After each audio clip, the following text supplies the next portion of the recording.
అది విడవలూరు గ్రామం.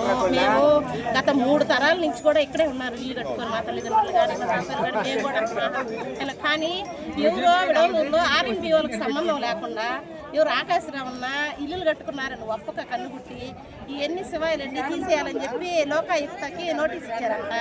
ఆయన పేరు పెట్టడం లేదంట.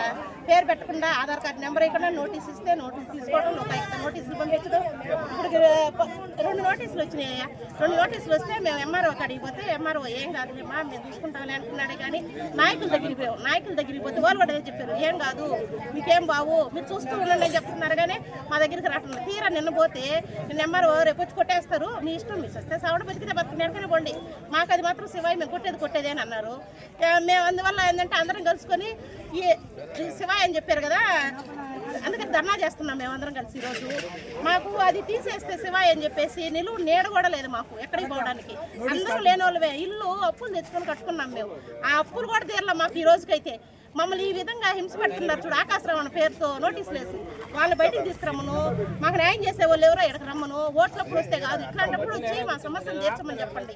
మాకు న్యాయం జరగాలంటే ఇక్కడి నుంచి కదిలేదే లేదు, న్యాయం జరిగేదాకా ఏడైనా పడి వస్తామే కానీ కదిలేదైతే లేదండి.